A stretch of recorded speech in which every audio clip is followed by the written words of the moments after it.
My name is Joe Russo. I'm with the Arizona Department of Health Services. I manage the Teen Pregnancy Prevention Program, as well as our Family Planning and Maternal and Child Health Grant programs. So all the Phase 3 stuff, that's me. Just in case you didn't notice, we are videotaping this session, specifically because the big kind of point of this afternoon session is we're hoping to provide some resources to your counties, your teams. And we want to make sure that there's a record just if there's folks who aren't in the room, especially with the nature of the block grant funding, the way that it can kind of supplement and pair with a lot of different programs. We recognize that counties have a lot of different folks. You are only able to bring so many people today. We want to make sure everyone can get the information so it's not on, if it was me, the one person representing my county, and I had to go back and say, what exactly did Joe Russo say in that afternoon session? I would be a little out of luck. So we figured the video would just be a nice resource for you guys. We're going to be videotaping both sessions, but just the disclaimer, videos from, the video's on me. We're not going to be zooming in on each of you if you have any questions or anything. I hope that doesn't dissuade anyone from participating, because we really are excited. Yeah, exactly. We'll put the black bar over any logos. So again, my name is Joe Russo. You have an idea of what I do. Can I just see a really quick show of hands? Who in the room are directly working with their county's maternal and child health, the block grant program? Either because you're the program manager, you're an administrator who oversees that person. Yeah, I see a lot of these. That's awesome. For the folks who are kind of tangential to those programs, maybe you touch that program, but it's not your main gig at the county, we're really happy to have you in the room, because as we're going to discuss this new kind of era of block grant funding, we have a lot of opportunities to integrate this, the funding in this program into other county programs and to supplement some other program strategies. So we're going to give you some examples. Mary Ellen gave us a really great big picture overview of some of the past, present, future for this program, things that have been done in the past funding cycles and kind of the general idea moving forward. This afternoon session, we're going to talk specifics, nitty-gritty details, and specifically just throw out some examples of some of the things you may do with this money. That's not to say that you are limited to what we talk about today, because if we were talking about all of the possibilities, we would be here all day and then some. So we're throwing out some samples, giving an opportunity for us to all talk about some things, pick each other's brains a little bit. Sound good? Wonderful. So National Performance and Measure and Strategy Selection Process. So as Mary Ellen said, the state went through a really in-depth process to really look at what are the needs in Arizona. Here, we have these guidelines from the feds going through this process last year. It was a very, very in-depth process. The county MCH programs, have this list now of national performance measures chosen from a list of 15. We now have 8 total, 7 that will apply to this funding, that each county receiving funds will need to select, 1 to focus on. The selected national performance measures do require evidence-based or evidence-informed strategies, so that is the one requirement. If you, let's say, when we get to my list later, National Performance Measure 4, I believe that's the breastfeeding measure, really jumps out to you and your team. The only requirement to address, what you're going to do is that it have some evidence-based or evidence-informed strategy behind it. There's a lot of options that fall under that umbrella. And we definitely understand at the state that can be a little paralyzing, because there's a lot of things you can do. Again, the purpose of this afternoon session is to give you some examples, see what some folks elsewhere in the country have done under these measures, and what you might be able to do in your county based on what your needs are. Sound good? You feeling good about that? Awesome. So each national performance measure was selected to coincide with one of our state priority measures. So as Mary Ellen said, we had a team that went around, did listening sessions in all of these different communities, really trying to get a cross-section, professionals, community members, every layer of stakeholder we could really get our hands on, asking what are the needs in your counties. We really didn't want this to be a top-down. And through that process, looking at data, having listening sessions, hearing from community members, a list of state priority measures were selected. The results of that process were then used in selecting from this list of 15 national performance measures, what were those things we were going to focus on as a state with our block grant funds. In a second, I'll go through kind of that list so you can really see the parallels from A to B. In addition to selecting a national performance measure, one or more to focus on, and then selecting an evidence-based or informed strategy, the counties are also going to need to have some sort of measure. So if you've heard Mary Ellen speak, or really any of our ADHS folks speak on this in the past, move the needle is kind of our mantra, mainly because it is FISB's mantra, and the people who give us the money, we let them, tell us what we should be focusing on. So move the needle, move the needle, move the needle. They want to be able to see that we're having measurable impacts. Absolutely, obviously, all of our programs have those other ways that they add value to your communities. However, for whatever strategy we're selecting, we want to be able to say that here is that evidence-based, that strategy measure. Here's that thing that we'll be able to point at and say, here's what we're doing, here's the impact we're having. So how will we measure success? So for each of these examples, we're going to give one example of a potential strategy measure. Again, though, it is a short list of what is in actuality a near limitless list of actual possibilities. So as I said, we're going to be covering just a few different ideas, but first I want to go through the state priority needs and the national performance measures, just to really show you briefly how they kind of correlate. Because again, we didn't just pull these out of thin air. We didn't take a look at a list of 15, throw some darts, spin around in a circle, see where our fingers landed, and decide this is what Arizona needs. So for each of these state priority needs, the measure that was selected to kind of coincide is next to it. I'll go through this list really briefly. So improve the health of women before and between pregnancies. The national performance measure was % of women with a past year preventive medical visit. And for each of these, the phrasing assume that improve the or increase the is kind of implied before the statement, just the way that these performance measures were phrased. Reduce infant mortality and morbidity. The performance measure is a two-parter, % of infants who are ever breastfed, and the % of infants breastfed exclusively through 6 months. Next is decrease the incidence of childhood injury. That performance measure is rate of hospitalization for non-fatal injury per 100,000 children ages 0 to 9 and adolescents ages 10 to 19. That one's a little more specific. Increase early identification and treatment of developmental delays. So that's % of children ages 10 to 71 months receiving a developmental screening using a parent-completed tool. This next one has two measures that were associated with it. So support adolescents to make healthy decisions as they transition to adulthood. We have National Performance Measure 9, % of adolescents ages 12 to 17 who are bullied or who bully others. And National Performance Measure 10, % of adolescents ages 12 to 17 with a preventive medical visit in the past year. And then finally, reduce the use of tobacco and other substances across the lifespan. The performance measure that was selected for this one was % of women who smoke during pregnancy, and B, % of children who live in a household where someone smokes. So again, just really briefly showing the correlation there. Yes? If I could just mention, because I imagine some of you are like we were like, where did these come from? Why are we, where are these national performance measures? One of the things that the feds decided was to reduce the burden on the state, because in the past we've had 18 national performance measures that were all over the place. We spent actually a great deal of time finding the data to report back on, and everybody had their own data. Every state had their own way of doing it. So what they spent the year before this was rolled out was they came up with these 18 measures, and they said, we will send you the data. So that's why we couldn't do PRAMs. We couldn't do the Safe Sleep, for instance, because we didn't have PRAMs. They are going to send us state data that is obtained on a national level.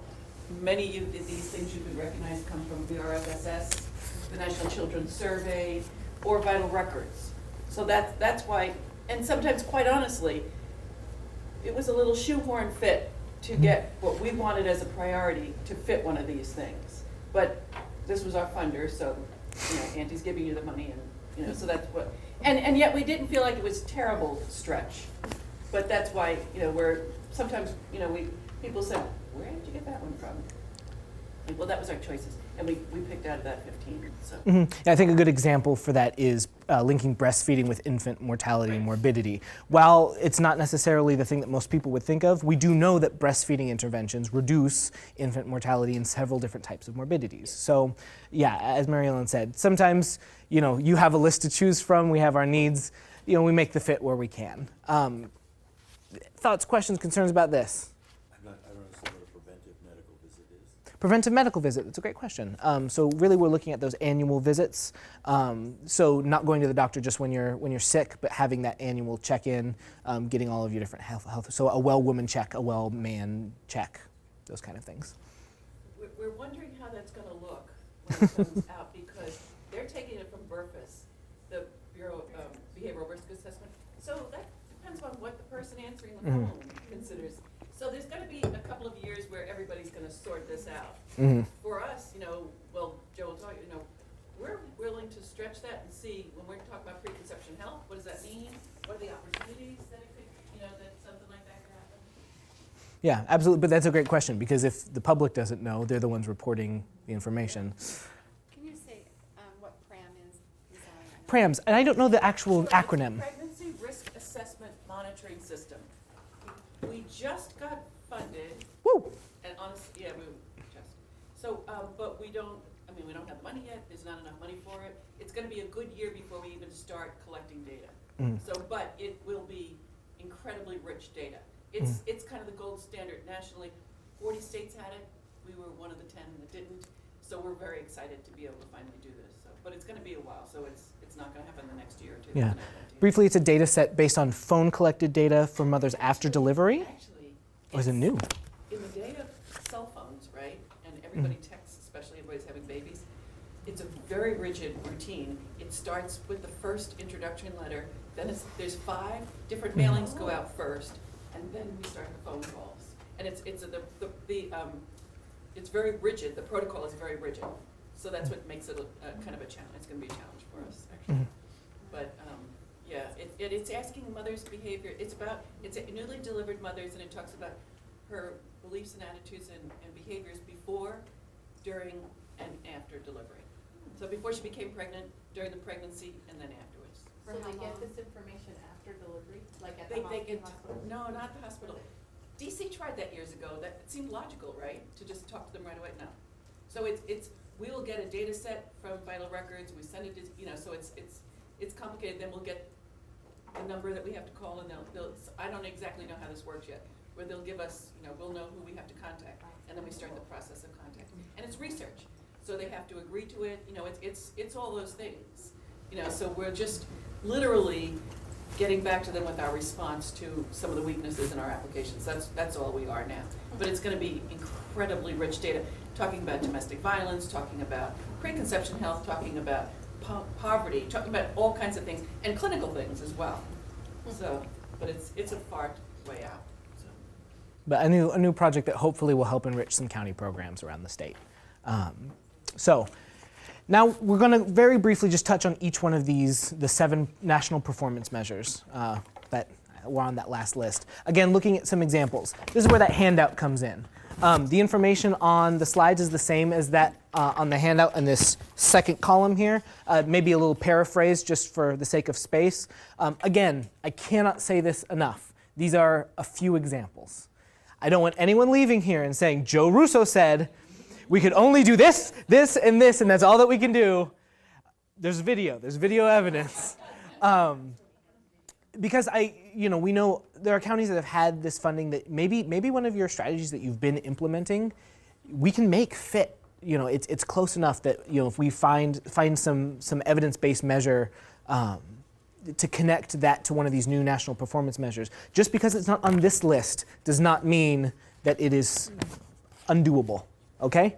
I want to make that very, very clear. These are just a few examples, again, of what has been done, what has been suggested, as really the whole country goes through this transition together to these new national performance measures. So, National Performance Measure 1, % of women with a past year preventive medical visit. Just real brief, informal survey, show of hands. Any counties that know that you are looking at potentially selecting this national performance measure? Okay, we have a few. Good to know. So the sample strategies that were provided in this document, which by the way was taken from is it Johns Hopkins and AmChip, Association of Maternal and Child Health Programs. Because again, this is a transition happening all over the country. So there are some national groups that are putting together these resources to help all of us as we kind of figure this out together. So the strategies that were kind of put forward by them were offering, yes? What were the names of the counties that were selecting NPM 1? Oh, County? thank you. What county? Yavapai? Navajo? Any other one? I don't have it right now. And what, Pima? Thank you. Thank you, that's very helpful. So the first is to offer enabling services through community organizations to facilitate access to these preventive visits. If you look at the strategy measure that they provide, they're looking specifically at things like language and translation services. I think it's safe to say even under this strategy, there's a lot of different ways that could look. Obviously making sure that we're staying within guidelines for funding for what our agencies are able to do. The second example is to assist providers to promote annual visits. So here they say something like hosting a webinar, educating providers in how do you market this? How do you change health-seeking behavior of your own clients to make sure that they're not just coming in when they're sick, that they're coming in for their annual visits. Something like how many providers are trained might be the strategy measure there. So, again, some sort of widget so we can count our progress. And then finally, convening a task force of agencies that are focused on women's health. So pulling together some of those stakeholders. In that case, your deliverable, your concrete might be, the creation of that group, how often they meet, any real concrete resources that they develop. Really briefly, because I don't want to keep you again any longer than I'm supposed to. Any thoughts on some strategies that if you're a county that's looked at this that isn't on this list that you'd like to just throw out there? Other ways that this performance measure could be enacted? No? Family planning folks, I think this is definitely an opportunity if you wanted to use some of this money to support your family planning program. Another thing that I'm going to say a lot, so call me a broken record. So long as we are being good about documenting, it's perfectly fine to use these MCH funds to support other programs. We just want to make sure that we're not double dipping, we're not paying for the same thing twice out of two different pots. Because again, we have funders that we're responsible to. However, there are ways that we can do that. By all means, if you're looking at a strategy, we can figure out a way to make that work and to do our due diligence to make sure that money is being used how it's supposed to be. Next, national performance measure. This one's a two-parter. And I'll just say for these that have multiple domains, it's an either or and. So you can do one, you can do the other, you can do both. Don't think that you have to hit every single piece of these. That's a question we've gotten. So it's % of infants who are ever breastfed, or % of infants breastfed exclusively through 6 months. Any counties that have been potentially looking at this one? You can go ahead and just shout out your county name. Pima. Pima? Any others in the room? Mojave. So we haven't really nailed down one. That's fine. But that was Cochise, where that's definitely one that caught my Possibility. attention. Yeah. Mm-hmm. And We already have a breastfeeding task force, Mhm. so if we sort of, to supplement a little bit. WIC started it, but it's representative of community providers, so. Good deal. And just to clarify, I'm not going to have you sign in blood what performance measures you're choosing as you exit the room today. If you haven't started thinking about it, though, now's a good time because we want to make sure that if you have any TA needs, if you need to talk through things, we want to make sure that we all have time to do that. So we can make the decision that's best for your community. So some of the sample strategies, ADHS has our 24/7 breastfeeding hotline. So things like promoting that resource within your community. The measure we put on here is number of calls made from each region. If that's a strategy that you're looking at, we may need to coordinate a little bit to make sure that we're able to put that measure into place. But again, that's why I'm here. If you don't have my contact info, it's on the last slide. Make sure you get it because we can talk about those things. One of the other things that somebody said this morning was to use some of your money to expand WIC's breastfeeding peer counseling model to non-WIC participants because it's a great program, but right now we can only serve WIC participants. Absolutely, absolutely. And for a lot of these, there's this portion of the population that has a need. There's the portion of that subpopulation that qualifies for things like WIC, the peer support. So absolutely, gap gap services is definitely something we can look at, especially for things like WIC. Again, we'll need to coordinate to make sure that we're not covering, that we're separating what's coming out of the WIC pot, what's coming out of the MCH pot. But we can do that. That's something that I am here. We have a whole team to coordinate with you in your counties. So training and supporting home visitors, making sure home visitors are aware of what resources are out there. Yes. Is there a certain number of these performance measures you want each county to report on? So counties have to select at least one. You can select multiple. If you really wanted to, I guess theoretically you could select all 7. That might be a bit much. I don't know if anyone's receiving that kind of funding. Yeah, I was just gonna say. Yeah. So our expectation is, again, at least one. Counties have a couple, especially if you're supplementing with other programs and coordinating. But by no means do we expect you to hit on all of these. In fact, yeah, we would recommend that you don't. That doesn't seem like a recipe for success. Yeah, yeah. So supporting home visitors, making sure that they have resources. You might count how many home visitors receive those resources or receive training. Something like promoting the Making It Work Employer Toolkit. If anyone's not familiar with that, that's an ADHS developed resource to help employers have a breastfeeding friendly environment that's distributed through our WIC team. However, maybe the MCH money is used to help support that to a wider number of employers and businesses in your area. And then finally, helping hospitals develop comprehensive breastfeeding policies. So things like training, giving hospitals technical assistance to help enact some best practices. All things that could be done under this performance measure. Any others, strategies that maybe WIC has already been kind of thrown out there? Any other thoughts that you'd like to share with the group? Wonderful. And I think as strategies come out, if there's a county that has a really great idea, I think it is definitely worthwhile to, I'll be sending that out. So we'll all be sharing good ideas. I'll write them down here. Somebody wants to tell me But I mean, even beyond today, as we go through that process, we'll all be stealing ideas from each other. Jim, can I just mention the little subscripts that you see on that middle column? That's, the last page has the literature that's, because Hopkins actually found literature for these things when they were looking at evidence-based or evidence-informed. And again, anything not on this list, we just need to make sure that there's some evidence-based or evidence-informed strategy behind what you're implementing to make sure that, again, there's some literature behind it. I want to clarify what you meant by double dipping, because we get Title 10 funds that help our training programs. Yeah, absolutely. Just double dipping if you're paying for the same visit twice from 2 pots. Yeah, absolutely. That's not to say you can't receive funds from multiple sources or have them, implemented in the same capacity in the same program, but just making sure we're very clear. For the breastfeeding WIC example, these are WIC visits, these are MCH visits. Just so should the auditors come auditing, we can very clearly show, everything is very transparent, everything is on the up and up. Lots of places that have gotten Title V. Thank you.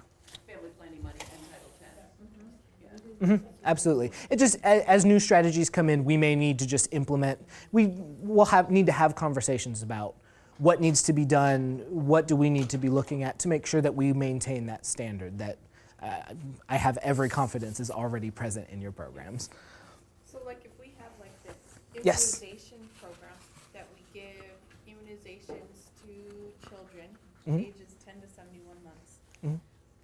But in that same visit, towards the end, can we do like give this developmental screening? Love that. I think this sounds great. parent completed tool? and It's, we're then talking about it's- ASQ or something like that, so Yes. talk to parents, but Right. it's a great opportunity. Mhm. That's Because what you we're already talking have about. them, you already have their attention. in there. Absolutely. Same can be said Go out for, Seeking other client, like a Right. different Mhm. clientele. yeah, same could be said for, family planning visits or for the teen pregnancy prevention folks in the room. If you're already in a school for teen pregnancy prevention, maybe you tack on to the end some bullying lessons. I'm getting ahead of myself. But yeah, absolutely. So really briefly to go through these. First, any counties looking at this one? So Greenly. Greenlee, Cochise. Wonderful. Any others? Greenlee and Cochise? Good deal. So really briefly, implementing a quality improvement collaborative to improve screening practices. So again, bringing some stakeholders to the table, so long as you have some measurable deliverable, whether it's number of meetings, the output of that group, what they're developing. Things like establishing an interagency committee for developmental screening. How many organizations are being brought to the table, again, how many meetings, those kinds of things. Developing a shared data tool to track screenings and follow-up. So maybe working with the healthcare providers and those different stakeholders to make sure that there's data sharing going on, within guidelines to make sure that follow-ups are happening. It's not just, we're doing a screening, but nothing's being done with that. And then finally, making tools more available to families. So, developing resources is all well and good, but if they're not being used and utilized, and just sitting on a shelf gathering dust, they're not really helping anyone. Thoughts, questions, maybe other strategies that your county has thought about using for this performance measure? Quick question. So we're saying a screening using a parent-completed tool. Mhm. I, as a child care health consultant, know that a lot of these parent-completed tools, it's being researched on child care providers using those tools with the children in preschool rather than the parents completing them. So how would that figure into this? And so the measure actually from the feds is parent completed. ASQ should be parent completed. So tell me again what you're saying. So there has been research on this being done in childcare Yes. with the childcare provider implementing it rather than the parent implementing it.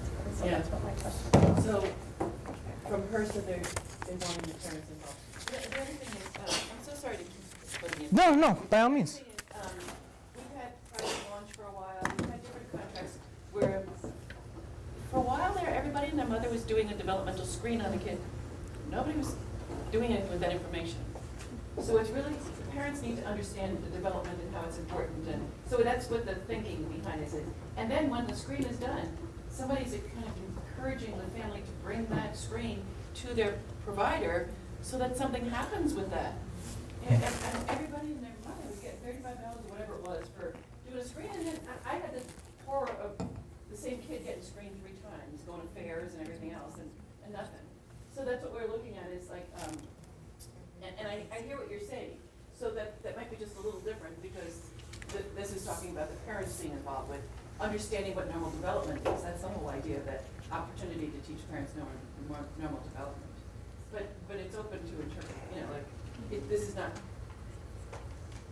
by this measure that the feds have given us, it would not be a preschool thing unless the parent was involved. Wonderful. Thank you for the question, though. That's very helpful. So, next one, National Performance Measure 7 is rate of hospitalizations for non-fatal injury per 100,000 children ages 0 to 9 and adolescents ages 10 to 19. Now for this, ADHS, based on our needs assessment around the state, selected 3 kind of sub focuses. So that's safe sleep, injury around the house, 1 to 4 years, and adolescent car crashes. So those are the 3. And again, as with the others that have multiple domains, this is an and or. So you could hit just 1, you could hit 2, you could hit all 3. Don't think that just because you've selected this measure, you have to do everything under the sun. Some sample strategies. I keep forgetting my intermediate step. Counties that might be looking at this performance measure, tentatively. So pause. Any others? Apache?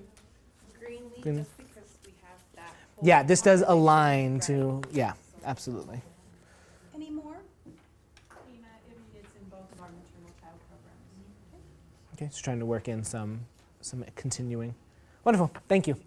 So some sample strategies, things like promoting the use of home safety checklists with home visitors and new parents, maybe counting the number of home visitors or new parents who receive training on that tool. There's a lot of different ways that could be measured in practice. Linking with schools to promote safe behaviors through parent-child education campaigns, and really anything other than injury for 1 to 4 years, maybe that's at the preschool level. Adolescent car crashes, obviously, those are going to be different kinds of campaigns depending on which of these you might be focusing on. And then we went ahead and included implement Battle of the Belts with local schools just because ADHS, obviously, we have quite the history with Battle of the Belts. Anyone not familiar with that program? It's great. It's a school-based curriculum. It's very competition-based. Usually they pit one school against another school to try to track seatbelt usage. As you know, teen pregnancy prevention really is my original program. As someone who has worked with adolescents for a while, I know that the best way to get them to do anything is to tell them that they can win or lose. It's a great program. So something like that, implementing Battle of the Belts and tracking how many schools are completing, how many students are going through that program. Joe, tell them how that's done, because I think it's fun. My kids do it in high school. Oh, so about how the program works? I mean, what the actual contest is. Yeah, so it's, and my understanding, I'm not as familiar, yeah, is they track, basically seatbelt use on and off campus towards the beginning of the year and then at a later date, usually towards the end, around prom or some sort of milestone. And then again, there's kind of a competition aspect between schools, so which school has the best improvement. Well, with my kids, when they did it, they had a car, and there was actual competition where you would have 4 people in the 4 seats, and it was timed, and you Nice. went around, and you had to rotate through all 4 seats, the driver's seat, the 4 seats, and you had to get in, buckle up, get around and rotate through all 4 people. And they timed it, and you did it through a large group of people, and the teams were male, female, all rotated, and then you went to a state competition, and then you went to a national competition, and it was great fun. I think that's one I could win. There you go. Yeah, throughout the school year, it's not there's sub events and different ways to promote the program. So they do a lot of fun activities. Just one example of a curricula. There are others out there for this for adolescent car crashes, but implementing some sort of school-based curricula is another potential strategy. Again, I want to make sure we finish on time, so I'm going to keep moving along. National Performance Measure 9, % of adolescents who are bullied or who bully others. Any counties in the room who have thought about selecting this performance measure? So in Greenlee, we have the teen pregnancy prevention program, which she feels like she needs help. Because it's just one person doing the whole program. So we kind of thought, well, we could get someone else to help her do the teen pregnancy, but they would just, because a county only has to pick one strategy. I mean, we kind of like in family planning, we're like, oh yeah, we could do that, we could do that. But it doesn't mean more strategies you do, you get more money. No. The money's there. If only. Right, I mean, the money's there, whether you have one strategy or 4 or 5. So, like Janice and I, we're the 2 nurses that do the teen training. I mean, we do have family planning, so we're like, I don't know, we're kind of overwhelmed already. But if we got an extra body that was gonna help the teen pregnancy prevention gal, then they could just cover one, which they have those 12 to 17 already in their age group that they could just touch on the bullied and bullying, and then we report it and we still get the money regardless. Yeah, and again, for the strategies, we just need to make sure we establish some sort of evidence base, which absolutely there are curricula out there that have been shown to reduce bullying, and as well as some of these other teen And pregnancy you've kind of things. given us samples of strategies, so even if on our action plan, if we verbatim, right? I mean, we could, if it worked for us, we could put word for word, and then throughout, as we start to progress, then we can change it, right? We're like, this doesn't work, or we can add. Yeah, absolutely. It's not like you're locked into this for 5 years or anything. No, as program managers, we are all for reducing time spent on paperwork and increasing time spent doing programs and impacting communities. As I hand over here. I was just thinking of like you were talking about it, she was talking about adding it to that teen pregnancy prevention. You already have the issues sit there in front of you. Add evidence-based curriculum that's specific to bullying, not all. What is the There are curricula out there. I am not an expert, I can't rattle them off the top of my head. However, if your county is looking at this, consider me a resource. I've said it before, I'll say it again. If I don't know the answer, I will find the answer. I will find the person who can give us the answer. One final disclaimer, not that I'm done, but if I haven't met you yet and you're working on MCH programs, please come introduce yourself. Because I want to make sure that I have names for faces, faces for names, and that I know who we're coordinating with, because really we're going to be figuring this out together. Were there any other counties that were going to do bullying? I only have Greenlee. We're thinking about it now. Okay. And again, this is, you're not set in stone. So a couple things like collecting data on bullying prevention efforts in schools, taking kind of stock of what's out there in your community already, convening a task force, bringing stakeholders to the table, offering technical assistance, doing teacher trainings, counselor trainings on bullying prevention, and I know it was already discussed, doing actual evidence-based bullying interventions, whether that's in schools, community-based agencies, etc. National Performance Measure 10, % of adolescents aged 12 to 17 with a preventive medical visit in the past year. This is going to overlap a lot with just that National Performance Measure 1. Counties that might be considering this one. Yavapai? Anyone else? Gives us a good idea of kind of who's looking at what, so we appreciate it. So a couple example strategies, again, trying to get you out of here on time. Implementing provider reminder systems. I've heard people talk about social media. Obviously texting is, text-based alerts. There's a lot of different directions that could go to help remind adolescents that you have an appointment scheduled. Please show up for your appointment. This is why this is important. Educating providers on promoting health checks and patient education about available resources. So sometimes the providers, they know the list of resources, they don't know really great ways to communicate those or get teen clients excited about utilizing resources. So maybe counting how many providers receive that kind of training. And then partnering with school-based health centers to promote services. So if your county, your area has school-based health centers or any sort of resources there on campus, making sure that youth are aware or helping the staff have the tools to promote their own resources. Thoughts, questions on this one? Beautiful.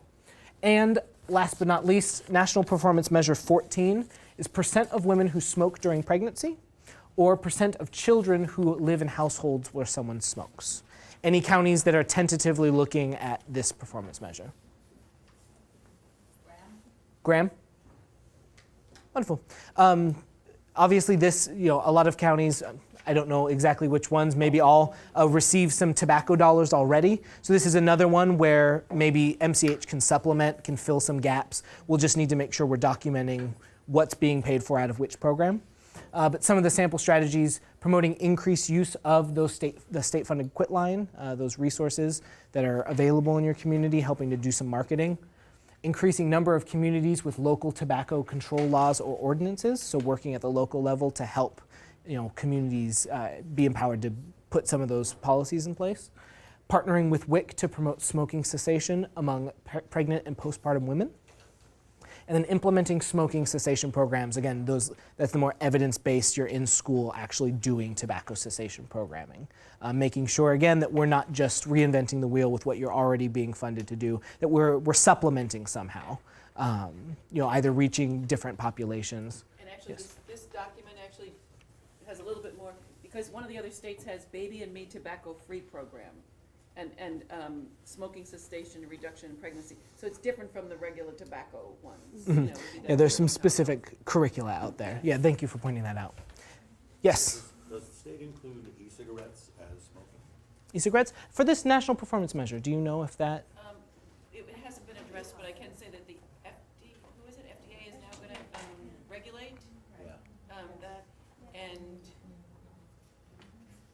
so I think. Yeah. I think that would be something we need to check with the funders because they're the ones with the money. We want to make sure that we're abiding by their definitions.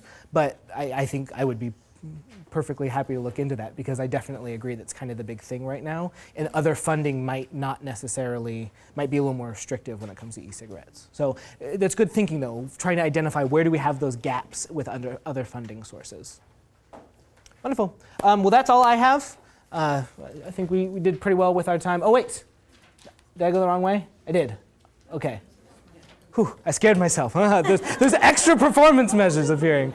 So again, if you haven't met me yet and you're working with these programs, please come introduce yourselves. I've seen many of your names on emails. I would love to get to know your faces so I know who I'm talking to. Consider us a resource. Anytime you have questions as you go through this process, call us, email us, bombard us with TA requests. That's what we're here for. Thanks, everybody.